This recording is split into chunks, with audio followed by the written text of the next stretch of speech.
So the Romans ruled the world, destroyed themselves. Now here's the big part. The Roman Empire did not fall by invasion. It fell by disintegration. Disintegration means it fell apart, like a piece of cake that just broke up in little pieces. That's how the Roman Empire fell apart. Well, you just broke up. And what happened was everybody scrambled for power. And the result was many little kingdoms. Instead of one kingdom, many little kingdoms. Let me give you some of their names. Spanian, Franco, Belgier. This is Roman kingdom. Anglo, Roman kingdom. Portugal, Roman kingdom. We know these kingdoms in English. Franco, France. Belgier, Belgium. Porco, Portugal. Anglo, Spanian. They're all kingdoms. They are all Romans. They are all Romans. So their psyche, their mentality, ingrained. We were chosen by the gods to rule anybody who don't have our traits. They were chosen by the gods to be our servants and our slaves.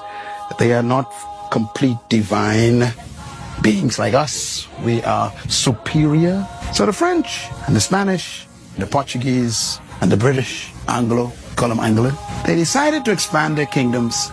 So they came to Africa, the Caribbean, and we call it colonization. Colonization is the expansion of Greek leadership philosophy. So going to Africa and bringing slaves over as merchandise was easy. Why? Big nose, big lip, dark skin, busy head, black eyes. I found 1 million servants, they say. So they come to the West. They establish their plantations, whether it is Carolina or Florida or Louisiana or the Bahamas or Jamaica or Barbados or St. Kitts or St. Thomas or St. Lucia or Guyana or Mexico. They had their plantations and they couldn't use the people they met here because they killed them out with disease. And so they went and found some divine slaves chosen by the gods to work the ground.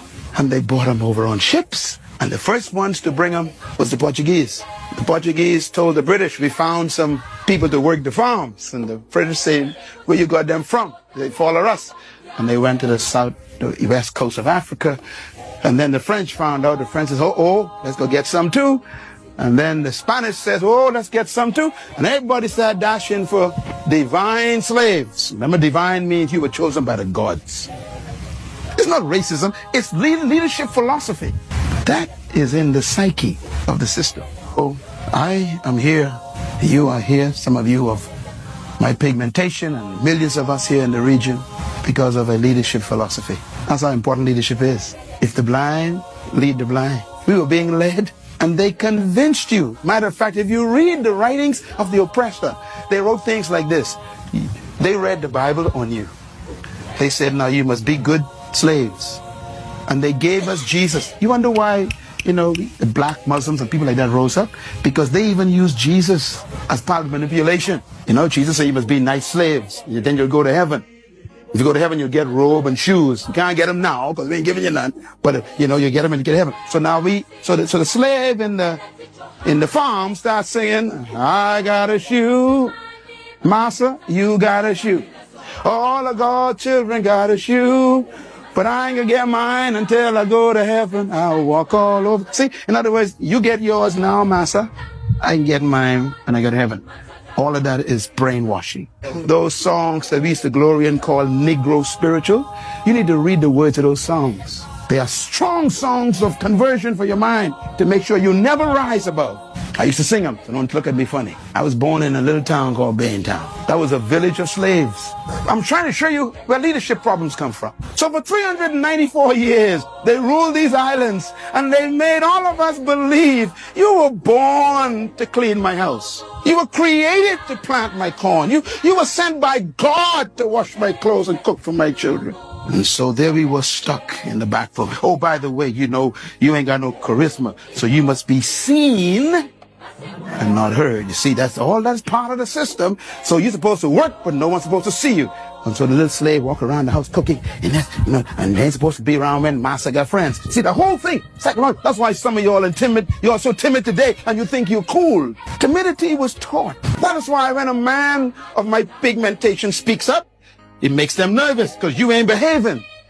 Some of y'all wonder why they thought Martin Luther King was a problem. Because he was a black man talking loud. You ain't supposed to talk loud. Stay in your southern church, have church with a stained glass window and shout by yourself. Don't come out here telling us we're wrong. That was the problem. It was a leadership problem. To tell Miss Rosa Parks that she's in the wrong seat was very natural for them. You don't understand. You say, there ain't no prejudice. This is the conditioning of the culture. You ain't supposed to sit here. Yeah, but I'm a human. You ain't no complete human. See? The gods told us where you're supposed to sit. In the back, they say. Divine assignment. I'm saying this for a reason. That is still here in the Bahamas. Yes. No matter how much school you go to, no matter how many degrees you get, no matter how much you think you know, when you come back, they tell you, you're just a smart slave. It's a leadership mentality. So now you know why Monroe is angry. You see why I hate oppression? Because I taught the truth. I love it. I love everybody. I like everybody, you know. I like everybody. But don't you ever imagine you're better than me.